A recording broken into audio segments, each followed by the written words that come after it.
Hello everyone and welcome back to my YouTube channel. This is the class of science of class 9th in which we will study about chapter number 3 atoms and molecules.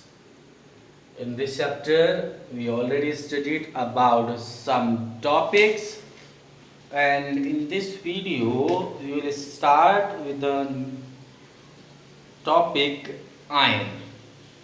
इस video में हम बात करेंगे अपने एक topic के बारे में जो है वो आयन है। आयन बहुत इजी, बड़ा इजी है और मैंने इसके बारे में आपको पिछले वीडियो में भी बता चुका हूँ that ions are those which have some charge on it, which have positive or negative charge on it. Ions वो हैं जहाँ जिसके ऊपर कहीं ना कहीं कोई चार्ज मौजूद होता है। वो चार्ज अपने आप में या तो पॉजिटिव हो सकता है और वो चार्ज अपने आप में नेगेटिव भी हो सकता है। नेगेटिव चार्ज भी होता है और पॉजिटिव चार्ज भी होता है। अगर पॉजिटिव चार्ज मौजूद होता है तो उनको हम कैटायंस के नाम से जानते हैं। Cations, CATIONS, cations. और वहीं अगर नेगेटिव चार्ज होता है तो इनको अनायंस के नाम से जाना जाता है। एनायंस के नाम से जाना जाता है। यहाँ पर एनायंस और ये कैटायंस के नाम से जाने जाते हैं। तो इनकी डेफिनेशन बड़ी सीधी सी है। Those ions eight which a positive charge is present, वो आयंस जिसके ऊपर पॉजिटिव चार्ज मौजूद होता है, that are known as cations, and those ions at which the negative charge is present is known as the anions. Cations are formed, अब ये बनते कैसे हैं? And cations are formed by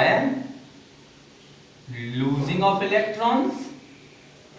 electron को loose करने से बनता है ये। कैटायंस जो है वो इलेक्ट्रॉन्स को लूज करने से बनते हैं। जैसे कि ये हमारे पास सोडियम है और सोडियम के पास 11 इलेक्ट्रॉन्स होते हैं, जिसको हम 281 करके लिखते हैं। इनमें से सोडियम अपने आप में ये एक इलेक्ट्रॉन को लूज कर देता है और लूज करने के बाद वो सोडियम पॉजिटिव चार्ज बना देता है। वहीं अगर आगे बात करेंगे एनायंस की, तो एनायंस कौन से हैं? Anions are formed by gaining of electron. ये वो हैं कि ये इलेक्ट्रॉन्स की गेनिंग के बाद बनते हैं, यानी कि इलेक्ट्रॉन्स को लेते हैं। यहाँ पर एग्जांपल की बात करें तो मान लेते हैं कि Cl है। Cl को हम कहते हैं क्लोरीन। इसके पास 17 इलेक्ट्रॉन्स होते हैं और 17 इलेक्ट्रॉन्स को हम 287 के नाम से जानते हैं। इसको इस तरीके से फिल करते हैं। इसका इलेक्ट्रॉनिक कॉन्फ़िगरेशन 287 के तौर पर लिखा जाता है। ये क्या करता है? इस जगह पर 8 कंप्लीट करने के लिए 8 की कंप्लीट करना हर एक एलिमेंट का अपने आप में एक मकसद है कि हमारे आउटर मोस्ट सेल में कम से कम 8 इलेक्ट्रॉन्स का होना अपने आप में ज़रूरी है। तो उसको कंप्लीट करना चाहते हैं। उसको कंप्लीट करने के लिए ये इलेक्ट्रॉन्स को वहाँ से ले लेते हैं और बना लेते हैं 2, 8 and 8। 2, 8 और 8 बना लेते हैं। इस कारण जब ये इलेक्ट्रॉन्स लेते हैं तो इसके ऊपर चार्ज आ जाता है नेगेटिव और बना लेता है क्लोराइड आयन। तो इस तरीके से यहाँ पर 2 तरीके के आयन बन जाते हैं। एक पॉजिटिव चार्ज आयन, दूसरा बन जाता है negative charge. Positive charge are known as the cations, whereas the negative charge anions is known as anions. ठीक है। इसके बाद एक और टर्म हमें मिलता है जिसको हम कहते हैं poly atomic ion. Poly atomic ion एक हमारे पास वर्ड मिलता है और इसकी अगर हम डेफिनेशन के तौर पर जाने तो ये कह सकते हैं यहाँ a group of atom carrying charge on it. यहाँ पर देखें हमारे पास सिंगल ही एटम मौजूद है, यहाँ पर भी देखें सिंगल ही मौजूद है। और भी अगर आप देखें तो इसमें हमारे पास देखिए मैग्नीशियम का जब बनाते हैं तो भी सिंगल एटम ही मौजूद, एक सिंगल एटम ही मौजूद होता है। कैल्शियम का बनाएंगे तो भी एक सिंगल एटम मौजूद होगा। लेकिन अगर एटम्स का एक ग्रुप हो और उस ग्रुप के ऊपर भी चार्ज मौजूद होता है तो हम उसको कहते हैं पॉली एटमिक आयन। तो इसको डिफाइन कर सकते हैं, a group of atom carrying a charge on it, a group of atom carrying a charge on it, either a negative charge or a positive charge, कोई सा भी हो सकता है, either negative और पॉजिटिव, किसी भी तरीके का चार्ज उसके ऊपर भी रह सकता है। तो उस तरीके के जो आयंस बनते हैं उनको हम पॉली एटमिक आयंस के तौर पर जानते हैं, या ये कहेंगे कह सकते हैं। अब वो होते कैसे हैं, जैसे कि एग्जाम्पल के तौर पर बात कर लेते हैं। यहाँ एग्जाम्पल अगर हम देखेंगे तो कह सकते हैं, एग्जाम्पल के तौर पर ammonium ion NH4 positive, ammonium ion, इसको अमोनियम आयन कहा जाता है। अमोनियम आयन,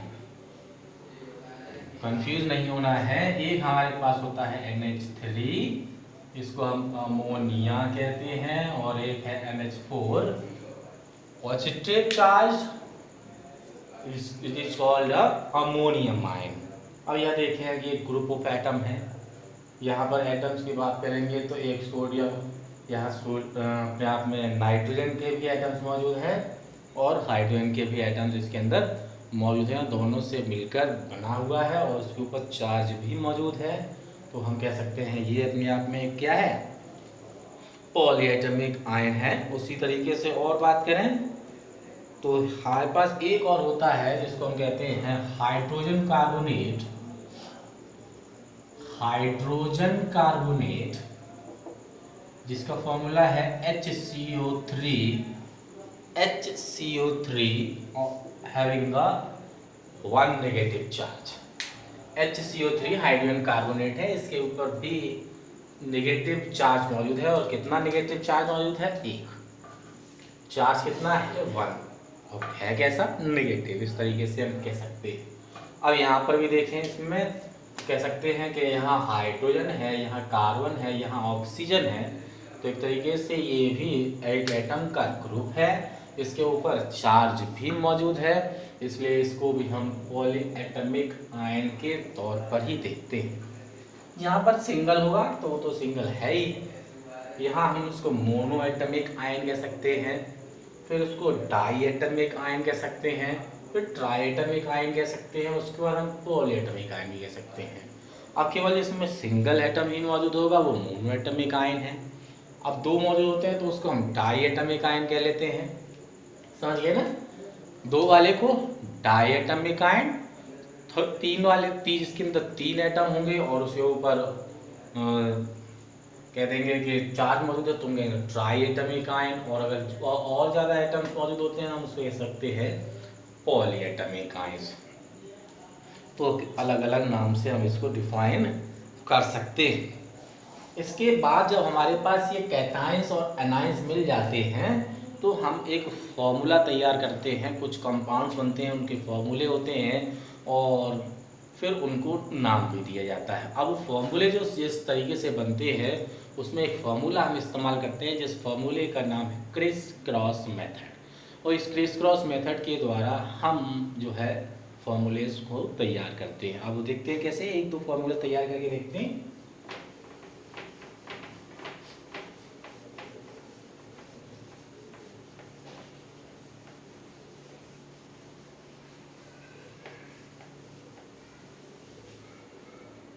जैसे देखिए, हम सबसे पहले क्या करते हैं, कुछ कैटायंस लिखेंगे और कुछ अनायंस लिखेंगे। सिंपल तरीका है फार्मूला बनाने का। हमें सबसे पहले क्या करना है, जब भी फार्मूला बनाना सीखेंगे तो फॉर्मूला बनाने के लिए सबसे पहले हमें ये याद होना चाहिए कि चार्ज कितना मौजूद है। ये यहाँ से जो कैटाइंस और एनाइंस हम देखें उसके ऊपर चार्ज कितना मौजूद है, ये बहुत ज़्यादा ज़रूरी है।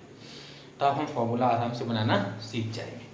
जैसे कि मैं यहाँ 2 या 3 जो है वो कैटाइंस लिख लेता हूँ। एक लिखता हूँ सोडियम पॉजिटिव, यानी कि सोडियम आयन है ये। इसके बाद एक लिख लेता हूँ मैग्नीशियम आयन, जिस पर 2 पॉजिटिव चार्ज मौजूद है। और एक लिख लेता हूँ एल्युमिनियम आयन, जिसके ऊपर 3 पॉजिटिव चार्ज मौजूद है। इसके बाद मैं आपको एनायंस लिख लेता हूँ। पॉजिटिव वाले इधर, नेगेटिव वाले इधर लिख लेता हूँ। नेगेटिव वाले लिख देते हैं, इसमें से मैं लिख देता हूँ क्लोरीन 1 नेगेटिव। इसके बाद मैं लिखता हूँ ऑक्साइड आयन, यानी कि O2 नेगेटिव। उसके बाद एक और लिख लेता हूँ जो है PO4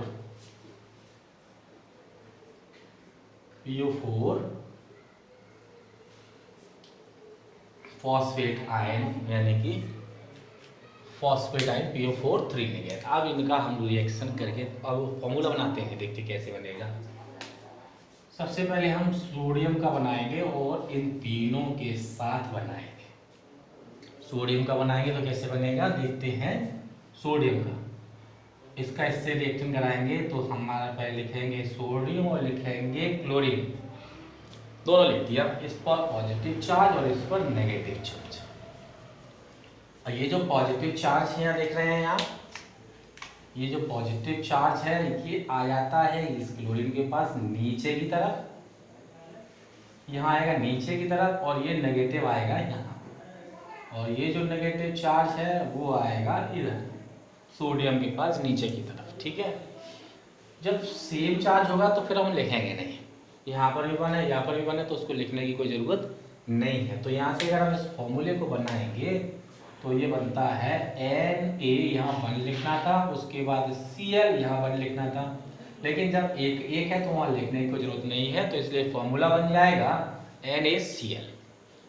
इसका जो पॉजिटिव चार्ज यहाँ ट्रांसफर कर दिया, इसका इस पर एक तरीके से ट्रांसफर कर दिया ऐसे। तो यहाँ पर देखिए एक क्रॉस बन रहा है, तो उसको हम एक जो मेथड का नाम दिया गया है वो क्रिस क्रॉस मेथड दिया गया है। तो ये पॉजिटिव चार्ज यहाँ चला जाता है, ये नेगेटिव चार्ज यहाँ आ जाता है, तो कंपाउंड मिलता है NaCl। अब ऐसे ही यहाँ दूसरे केस में देखें, ये हमारे पास था सोडियम पॉजिटिव और ये था ऑक्सीजन 2 नेगेटिव। अब क्या होगा देखें, ये जो 2 नेगेटिव चार्ज था वो सोडियम के पास यहाँ नीचे आ जाएगा, ये पॉजिटिव चार्ज ये बन जाएगा यहाँ ऑक्सीजन के पास। तो देखिए ये बनेगा Na, और ये 2 यहाँ आएगा तो नीचे लिखते हैं इसको Na2, और फिर O आएगा Na2O। अब ये 1 चार्ज इस पर लिखेंगे नहीं, क्योंकि 1 ना लिखने से कोई दिक्कत नहीं है। तो ये फॉर्मूला बनेगा हमारा सोडियम ऑक्साइड Na2, ये बन जाएगा सोडियम ऑक्साइड, ये बन जाएगा सोडियम क्लोराइड।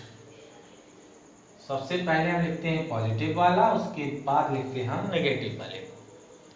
तो इस तरीके से आप इनको बाकी के बना के देखेंगे और हम मिलेंगे अपने अगले वीडियो।